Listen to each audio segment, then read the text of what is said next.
Amém? Queridos, eu quero... Vamos lá. Pode abrir a Bíblia em Daniel, por favor? Daniel 2, capítulo 2, versículos 46 e 47. Livro de Daniel 2, versículo 46 e 47.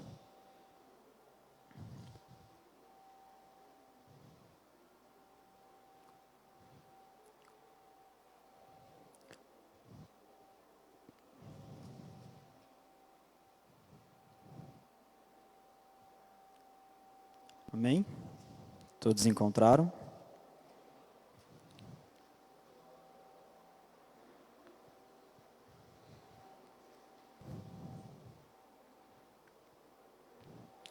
Vamos lá, na minha versão fala assim, Daniel 2, 46 e 47. 46 fala assim: Então o rei Nabucodonosor caiu sobre o seu rosto e adorou a Daniel, e ordenou que lhe fizessem oferta de manjares e perfumes suaves. Respondeu o rei a Daniel e disse: Certamente o vosso Deus é Deus dos deuses, o Senhor dos reis e o revelador de segredos, pois pudeste revelar este segredo. Então o livro de Daniel, durante todo, ele está falando sobre aquele jovem que foi para a Babilônia, fez parte do reinado ali de Nabucodonosor, depois dos reis seguintes. E esse primeiro versículo que eu li para vocês é o primeiro sonho que Nabucodonosor teve, né? A Bíblia fala que ele chamou todos os magos, todos os sábios da época, e ninguém conseguiu revelar o sonho, até que Deus revelou a Daniel. Então essa foi a primeira vez que Deus revelou o sonho de Nabucodonosor a Daniel, e a primeira vez que Nabucodonosor se rendeu momentaneamente a Cristo, a Deus, né? Que ele fala: certamente o seu Deus é o Deus dos deuses, certamente ele é o Rei dos reis. Então essa é a primeira vez que Nabucodonosor se rende a Cristo. Primeira vez que ele pega o coração dele e coloca em Cristo, né? Um pouquinho mais para frente, Daniel 3, 28 e 29. Vamos lá. Hoje a gente acaba. Daniel 3, 28 e 29. Falou Nabucodonosor e disse: Bendito seja o Deus de Sadraque, Mesaque e Abidnego, que enviou o seu anjo e livrou os seus servos, que confiaram nele, pois não quiseram cumprir a palavra do rei, preferindo entregar os seus corpos, para que não servissem nem adorassem a outros deuses, senão o seu Deus. Por mim, pois, é feito um decreto, pelo qual todo povo, nação e língua, que disser blasfêmia contra o Deus de Sadraque, Mesaque e Abidnego, seja despedaçado, e as suas casas sejam feitas um monstro, ou sejam destruídas, porquanto não há outro Deus que possa livrar como este. Então essa é a história da fornalha. Sadraque, Mesaque e Abidnego, eles foram jogados na fornalha. Acredito que quase todos conhecem a história. Eles saíram ilesos daquela fornalha, né? Houve-se um decreto naquela época. Nabucodonosor, ele já tinha se rendido aquela primeira vez, né? Rendido assim, aquela primeira vez ao Deus, quando Daniel revelou o seu sonho, mas o coração dele se endureceu novamente. Novamente o coração dele se endureceu. Ele fez uma estátua de ouro com a imagem dele, e a ordem na época era que todos se rendessem, todos adorassem aquela estátua. Todos, sem exceção, né? E chegou no dia, não me lembro o nome do local lá, mas foi feito no local, todos se renderam, todos ajoelharam, menos os três, Sadraque, Mesaque e Abidnego, que eram amigos de Daniel, né? Também tinham vindo da Judéia junto de Daniel, né? E eles não se renderam, foram jogados na fornalha, só que eles não se queimaram. Então, pela segunda vez, Nabucodonosor se rendeu ao Deus de Sadraque, Mesaque e Abidnego, ao nosso Deus. Vamos lá, último, um pouquinho para frente. Daniel 4, do 34 ao 37. Capítulo 4 de Daniel, do 34 ao 37. Um pouquinho antes do 34, a Bíblia está falando, a palavra de Deus está falando que Nabucodonosor, ele teve novamente um sonho. Daniel revelou o sonho, e no sonho foi revelado que tinha uma árvore muito grande que chegava até o céu, e aquela árvore era cortada, mas não era cortada a sua raiz permanecia no solo, mas aquela árvore foi cortada, né? E Daniel revelou o sonho, dizendo a Nabucodonosor que aquela árvore que chegava até o céu era o reinado de Nabucodonosor, né, que ele tinha, o reinado dele tinha chegado ao céu, Deus tinha escolhido ele para ser rei, só que ele tinha um coração soberbo. O coração dele não era um coração temente a Cristo ainda, mesmo com as 2 vezes antepassadas, né? Então a Bíblia está contando, Daniel está revelando esse sonho, e a Bíblia fala que Nabucodonosor ficou inconsciente, viveu como um animal, né? A Bíblia fala que ele comeu vegetais, que a unha dele cresceu, que a barba dele cresceu, então realmente ele estava vivendo como animal. Aí no 34, está voltando o juízo de Nabucodonosor. Ele fala assim: mas ao fim daqueles dias, né, que Nabucodonosor estava doente, eu, Nabucodonosor, levantei os meus olhos ao céu e tornou-me a vir meu entendimento. E eu bendisse o Altíssimo e o louvei e glorifiquei ao que vive para sempre, cujo domínio é o domínio sempre eterno, cujo reino é de geração em geração. 35. E todos os moradores da terra são reputados em nada, e segundo a sua vontade, ele opera com o exército do céu, e os moradores da terra não há quem possa estorvar ou estrovar a sua mão, ou quem lhe diga: o que fazes, Senhor? No mesmo tempo, me tornou a vir meu entendimento para a dignidade do meu reino, tornou-me a vir a majestade e o seu resplendor. E me buscaram em meus capitães e meus grandes, e fui restabelecido o meu reino, e a minha glória foi aumentada. 37. E agora, pois, eu, Nabucodonosor, louvo e exalço e glorifico ao Rei dos céus, porque todas as suas obras são verdades, e os seus caminhos, o juízo, e pode humilhar aos que andam na soberba. Amém?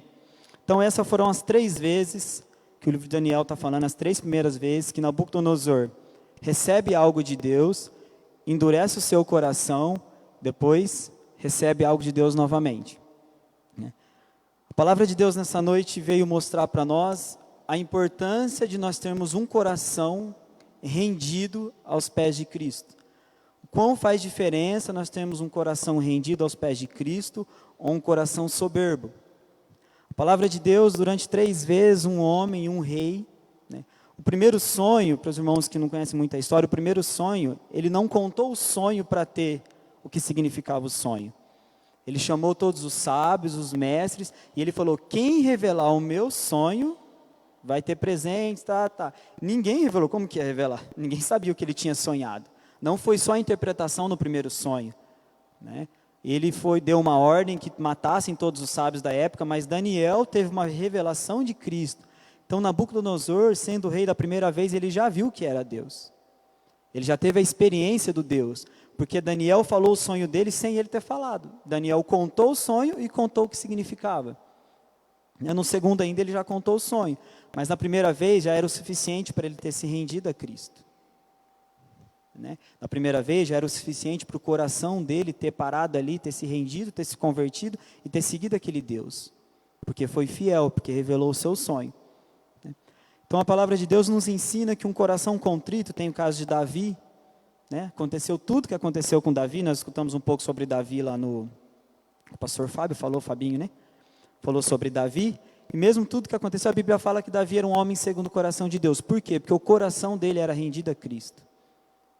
Porque ele tinha um coração totalmente entregue ao Deus que ele servia, ao nosso Deus. Então são vários exemplos na Bíblia. E trazendo para nós, o que eu queria passar para vocês hoje, nós falamos sempre aqui que a Bíblia, apesar de ser também um livro histórico, apesar de ser um livro de poesia, de ação, de aventura, ela é a palavra de Deus. E ela é viva. A Bíblia fala que a palavra de Deus é viva. Então a Bíblia não foi escrita só para os nossos antepassados, só para quem viveu naquela época. A Bíblia foi escrita para todos. A Bíblia foi escrita para nós. Então se a Bíblia foi escrita para nós, nós temos os exemplos bíblicos. A primeira coisa que eu queria pensar a vocês na noite é que nós não precisamos passar ou ser teimosos da mesma forma que os nossos antepassados foram. Se a gente já tem o exemplo de Nabucodonosor, que foi teimoso essas 3 vezes, não tem necessidade de nós sermos assim. E muitas vezes o nosso dia a dia, os nossos afazeres, os nossos pecados, as nossas angústias, nos levam a ter essa mesma teimosia. Ouvir a palavra de Deus, ler a palavra de Deus, chorar perante a palavra de Deus, mas amanhã esquecer. E a palavra é viva. Né? Não que nós vamos deixar de pecar, não que nós vamos deixar de errar, que a Bíblia fala que nós não vamos deixar. Né? Nós vamos pecar até o dia que nós morrermos. Né? Infelizmente, nós vamos fazer isso. Né? Mas alguns erros relacionados ao que nós já aprendemos ou que nós já lemos, não tem necessidade de a gente cometer. Né? Não tem necessidade. Aqui eu tenho certeza, ou praticamente certeza, não sei se todos, mas todo mundo tem algo que Deus já fez por vocês, por nós. Todo mundo tem. Alguns o milagre é maior, alguns o milagre é um pouco menor, né? Alguns foi uma coisa de vida ou morte, outros não, né? Mas todos nós temos, todos nós já experimentamos pelo menos uma vez do manifestar de Deus, da glória de Deus. Só que conforme vai passando os dias, o nosso coração endurece, né? O que esse texto, nós estamos fazendo um estudo sobre esse texto, nós vamos falar com os adolescentes sobre o livro de Daniel, e o que Daniel mais falou comigo foi referente à dureza e o quebrantamento do meu coração. O quanto que muitas vezes, pelo dia a dia, pela correria, a gente acaba ficando disperso das coisas de Deus, e a hora que você percebe, seu coração está duro. Eu estou falando por mim mesmo, foi o que mais falou comigo. Né? O quanto que, quando a gente não fica muito atento, quando o nosso ouvido já não está mais sensível à voz do Espírito Santo, quanto a gente fica disperso de Deus. E a partir do momento que a gente fica longe de Deus, o nosso coração se endurece. Aí novamente, igual Nabucodonosor, começa toda uma nova jornada. Né? E eu me perguntei, e a pergunta que eu faço para nós hoje é assim, até quando? Né? Praticamente todas as mensagens que eu tenho ouvido do pastor Túlio nos domingos, todas as mensagens que a gente escuta na internet, todas as mensagens que a galera toda está pregando aí, tem o mesmo foco. O mesmo foco. Vocês podem ir lá pesquisar.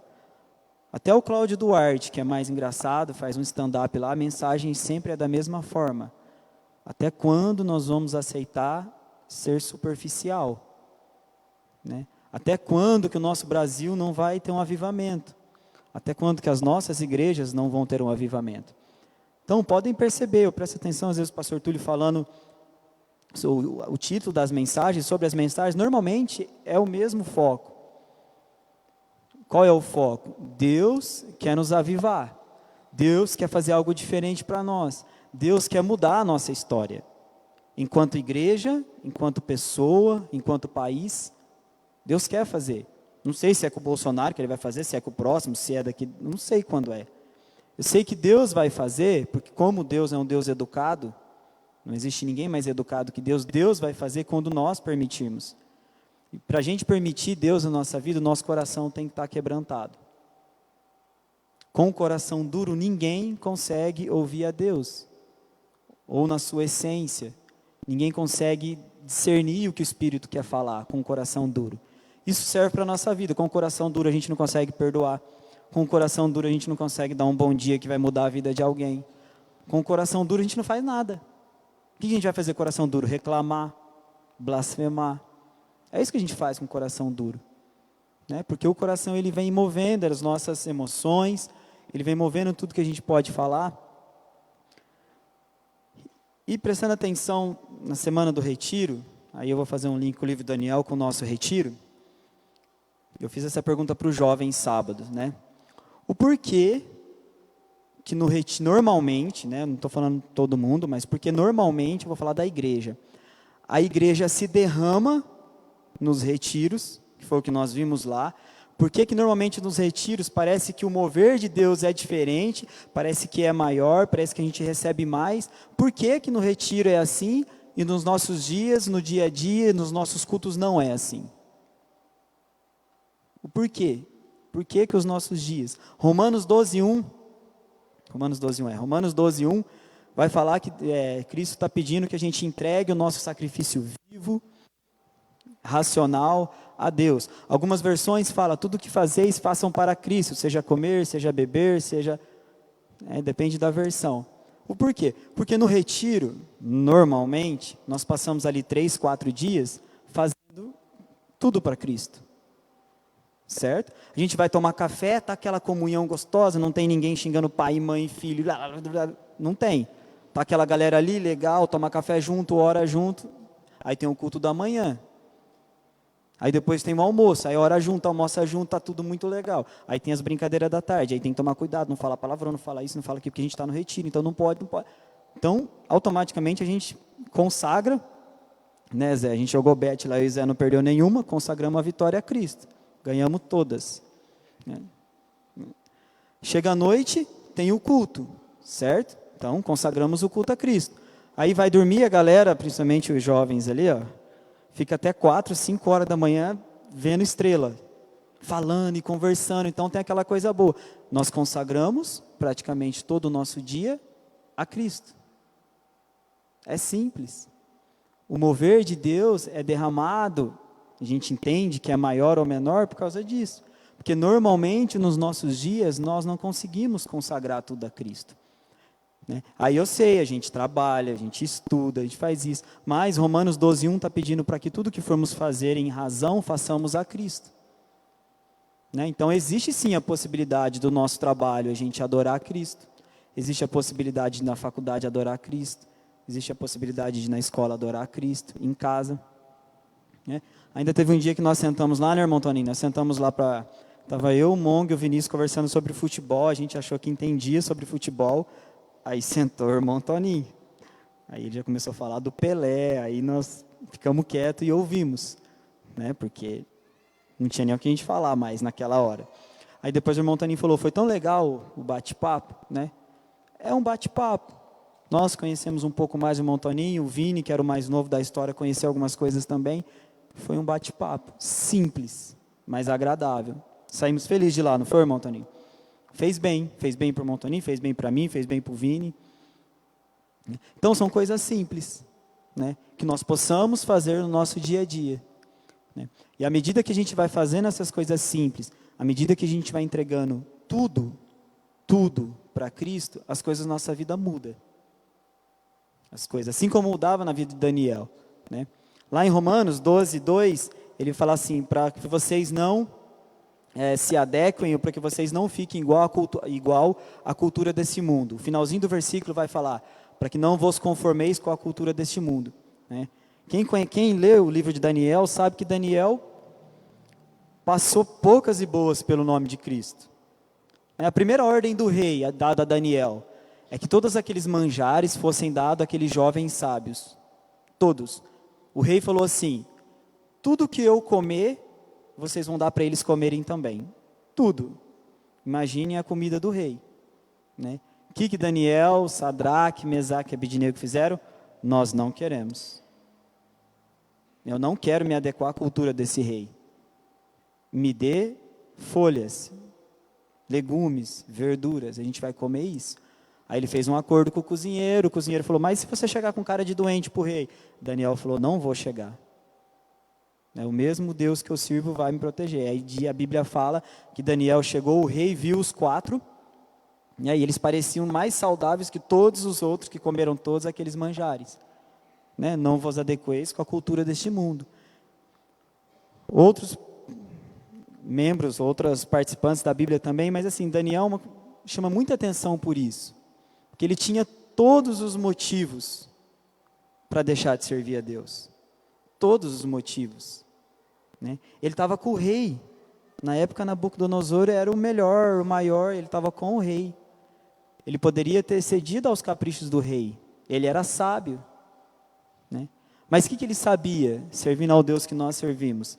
Se ele se afastasse de Cristo, se o coração dele se endurecesse, nada ele seria. Quem iria revelar os sonhos para ele? Né? E trazendo para nós hoje, se nós nos afastarmos de Deus, se nós nos mantermos longe de Deus, quem vai nos revelar? Quem vai nos ajudar? Quem vai caminhar com a gente? Né? A Bíblia fala que não existe outro caminho. Ou o caminho do céu, ou o caminho do inferno. Não tem meio termo. Né? Então, se a gente se afastar de Deus, a gente está se aproximando do mundo. Né? E à medida que vai passando, a nossa atenção deve se redobrar. À medida que vai passando, as nossas orações devem se redobrar. Né? A Bíblia fala orar sem cessar, para que o nosso coração não se endureça. para que o nosso coração não fique longe de Cristo. Um coração longe de Cristo, ele só faz besteira. Um coração longe de Cristo, ele só faz, com perdão da palavra, só faz burrada. Porque quando a gente está longe de Cristo, a gente está perto de nós mesmos. E todos nós sabemos que nós mesmos, por nós, a gente não consegue. Se fosse só nós, vamos imaginar que o Espírito Santo não tivesse dentro de nós. O que seria de nós? Nada. Seria nada. Os discípulos, quando Jesus apareceu pela última vez, estava subindo para o céu, os discípulos ficaram apavorados. Eles falaram: Senhor, o que nós vamos fazer sem o Senhor? O que vai ser de nós agora? Nós estávamos andando com o Mestre, e agora? Não tem mais. E Jesus fala: deixe o Espírito Santo, meu Espírito Auxiliador. Então nós não seríamos nada. E um coração duro, perto de Cristo, fica difícil o relacionamento. Não sei se todos já passaram por isso, mas todas as vezes que eu me pego nessa situação, me distanciando de Cristo, a gente vai orar, parece que não vai, o relacionamento parece que não... Igual um pai e um filho quando está com um problema em casa, com devidas proporções. Mesma coisa. Vai falar um bom dia, parece que está engasgado até para falar um bom dia. Assim seja no serviço ou qualquer relacionamento que a gente tem. Com Cristo é assim. Se a gente tem um relacionamento diário com Cristo, a gente está naquela pegada com Cristo, e se relacionando, fica melhor, a oração flui mais, seu convívio com Cristo melhora. Agora, se a gente está longe de Cristo, não. Se a gente está longe de Cristo, a situação fica... Mas, Cristo é misericordioso, amém? Cristo é bondoso, Nós sabemos que os nossos erros têm uma consequência, todo mundo sabe disso, isso é humano, espiritual também, mas também é humano, Tem a história, a gente vai colher o que a gente plantou, tudo. Só que Cristo reconstitui, Cristo liberta, Com Nabucodonosor ele fez a mesma coisa. No finalzinho, lá do 37, até um pouquinho antes, lá na 36, no mesmo tempo me tornou a vir o meu entendimento, para a dignidade do meu reino tornou vir a minha majestade e o meu resplendor, e me buscaram. Então o que ele está falando? Ele fez, o coração dele ficou duro, certo?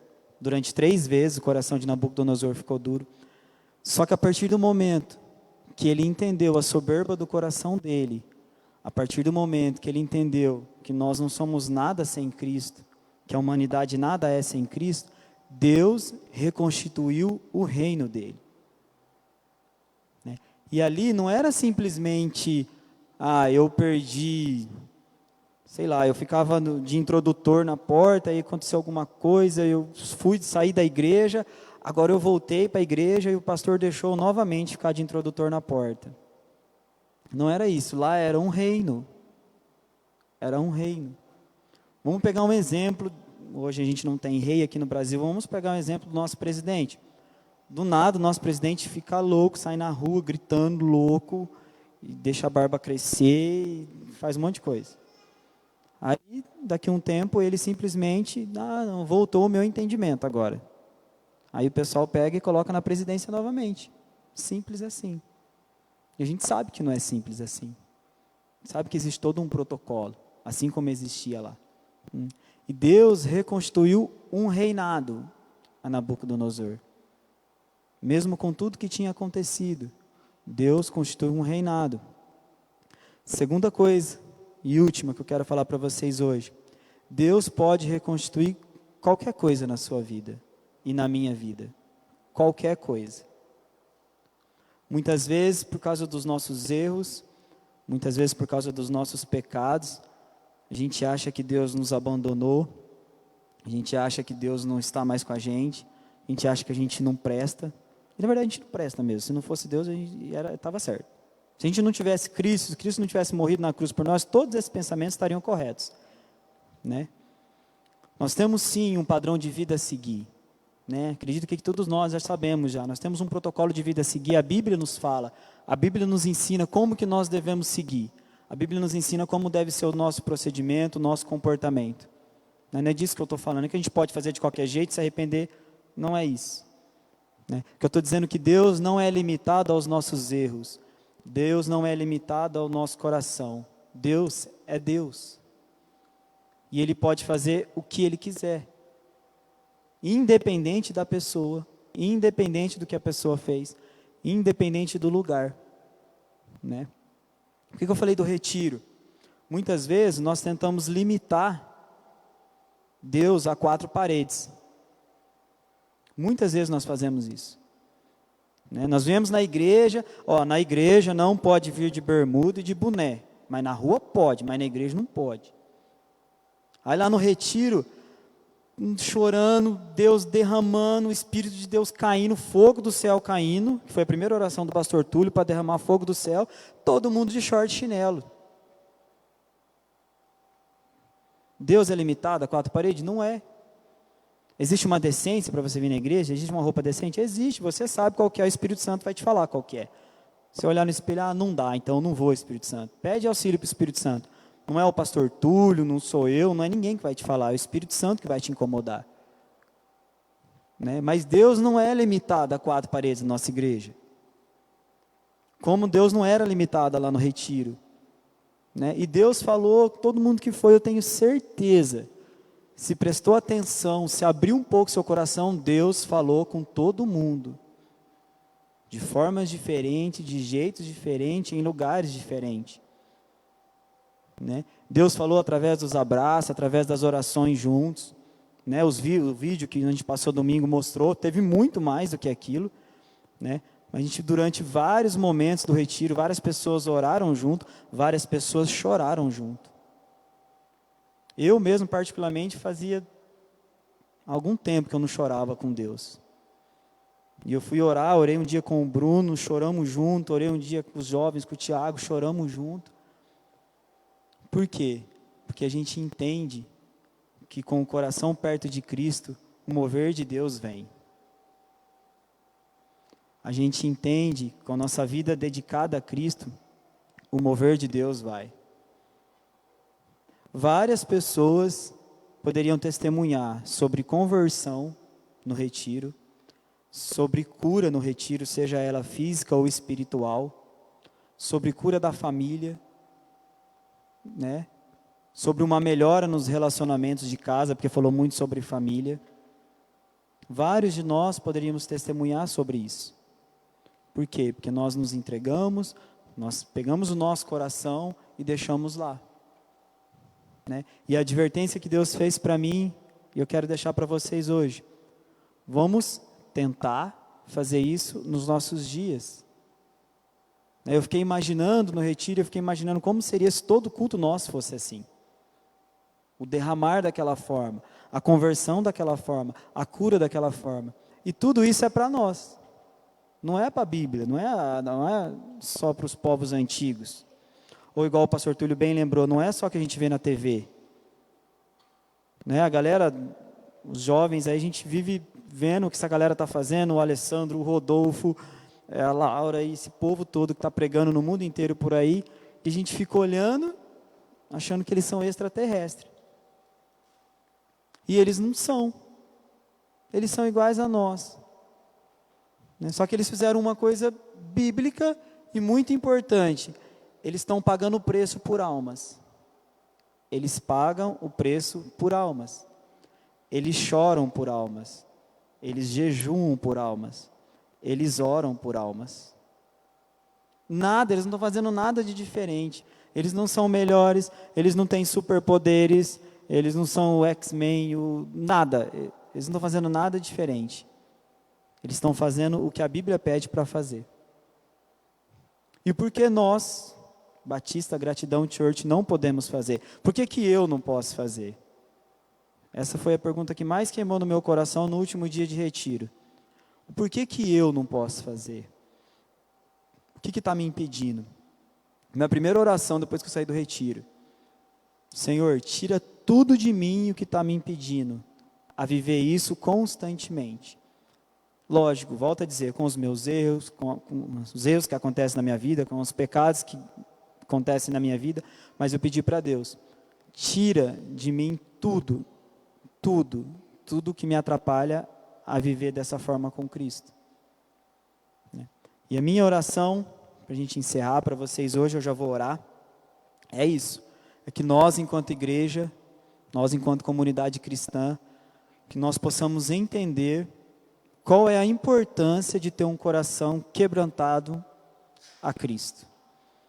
Qual é a importância de nós pegarmos Romanos 12:1 e vivermos daquela forma que Ele está pedindo para viver. Tudo que formos fazer, fazermos para Cristo. Até o nosso bom dia. Parece que não. Eu já falei isso aqui uma vez, vou falar de novo.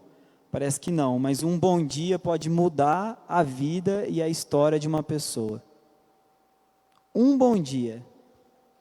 Um bom dia. O pessoal que vai lá na usina, os motoristas do caminhão lá, vários deles já falaram. Eles abrem a janelinha lá, que tem a janelinha para eles entregarem a nota para nós. Eles falaram, eu gosto de vir aqui. Primeiro, porque o ar é gelado. A gente está no calor, abre a janelinha, sai aquele ar gelado para eles. E segundo, porque a gente é bem cuidado aqui, a gente é bem tratado. Porque a gente só trabalha em homem lá e é tudo... Eu sou o único velho do setor, é tudo mais novo, é tudo molecada. E chega lá, os meninos estão de boné, ô motor, bom dia, e não sei o quê. Parece que muda.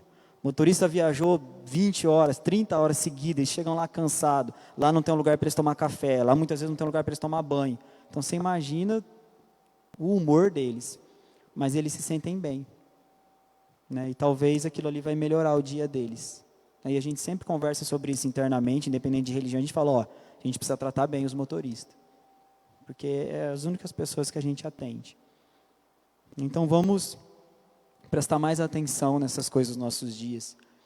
Vamos colocar o nosso coração mais disposto a servir a Cristo. Vamos colocar o nosso coração mais pertinho de Cristo ali. Tenho certeza, se a gente começar a fazer isso, todo domingo vai ter alguém aqui pedindo para dar testemunho. Dizendo como que Deus começou a mover a vida, como que nós começamos a viver o sobrenatural de Deus. Que também existe. Nós temos uma cultura, pelo menos eu fui criado assim na Igreja Batista, que o sobrenatural de Deus não é para nós, porque nós somos mais razão. Então o nosso papel é estudar e ficar só na razão. Pelo menos foi da forma que me passaram quando eu era adolescente e jovem. E hoje eu entendo que não é assim. Que o sobrenatural de Deus é para nós também, porque está na Bíblia. Amém? Queria que assentado da forma que vocês estão, queria que vocês colocassem isso diante de Deus. O que está impedindo? O que te impede? O que me impede de ter uma vida diária, de ter um derramar diário de Cristo? O que nos impede? O que nos impede de ser todos os dias da forma que foi lá no retiro? A gente ajoelhar e colocar o nosso coração inteiramente derramado diante de Cristo. Queria que vocês colocassem isso, as coisas que estão impedindo vocês. Eu vou colocar as minhas, para que a gente orasse, pedindo para Deus tirar isso, repreendendo isso mesmo. Seja ação humana, seja ação demoníaca, repreendendo isso das nossas vidas. Para que haja mudança, para que haja uma nova história de Deus nas nossas vidas. Vamos orar? Senhor, obrigado, Pai. Obrigado pela Tua palavra. Obrigado, Senhor, porque o Teu Espírito edifica nos nossos corações. Pai, eu espero que nós possamos sair daqui hoje melhores do que nós entramos. Espero que nós possamos sair daqui hoje pensando no que o Senhor falou conosco. Pai, mas em especial eu queria colocar todas essas vidas, a minha vida, Senhor, tudo que nos tem atrapalhado a Te servir, Senhor, em espírito e em verdade. Pai, nós repreendemos em nome de Jesus, Senhor, tudo que está contra a Tua palavra nas nossas vidas. Pai, tira, Senhor. A Tua palavra nos ensina, Pai querido, que o Senhor é o Deus dos deuses, que o Senhor pode tirar tudo, que o Senhor pode mover montanhas. Pai, se há montanhas que o Senhor possa estar movendo. Pai, o que for, Senhor, eu não sei o que é, eu sei as coisas da minha vida. Mas que cada vida aqui hoje, Senhor, esse coração possa ser derramado em Ti, Pai. Que o Senhor possa ouvir essas orações e o Teu Espírito Santo possa começar a manifestar agora, Senhor, nesse exato momento sobre essas vidas, sobre a minha vida, Senhor. Pai, que tudo que nos impede, Pai querido, que tudo que nos atrapalha, Senhor, a ter um relacionamento bom contigo, que caia por terra em nome de Jesus, Senhor. Pai, renova as nossas vidas, renova as nossas forças, Senhor. Tire o nosso comodismo, Pai, para que possamos ser uma igreja viva, como nos aprendemos domingo aqui no culto, para que possamos ser uma igreja próspera, para que possamos ser uma igreja apaixonada, disposta a pagar o preço por almas, Pai. Pai, não existe nenhum outro motivo da nossa existência, a não ser adorar o Senhor Espírito em verdade e ganhar almas. Não existe. Se algo está nesse meio, Senhor, se for dinheiro, se for trabalho, se for relacionamento, Pai, tira em nome do Senhor Jesus, Pai. Tira, não deixe nada interferir, Senhor, a Tua vontade nas nossas vidas, Pai. Pai, coloque as nossas vidas no centro da Tua vontade, para que assim possamos avançar em passos largos, Senhor. Em passos largos para ganhar almas, Pai querido. Coloque esse fogo nos nossos corações, Pai querido. Senhor, o mesmo fogo que o Senhor derramou aqueles dias de retiro, derrama nos nossos cultos, Senhor. Pai, nós estamos dispostos a Te servir, Senhor. Nos ensina, Pai querido, molde as nossas vidas. Esvazie, Pai querido, nós de nós mesmos, Senhor, e nos enche do Teu Espírito, Pai. Para que o Teu fogo seja derramado todos os cultos, todas as programações e, consequentemente, todas as horas das nossas vidas. Para que as pessoas possam olhar para nós, Pai querido, ver a Tua luz resplandecendo através de nós. Para que as nossas vidas sejam usadas para conversões, para mudança, Senhor, para a mudança de uma história toda, Pai querido. E que tudo que nos atrapalha caia por terra em nome do Senhor Jesus, Pai. Essa é a nossa oração em nome de Jesus. Amém.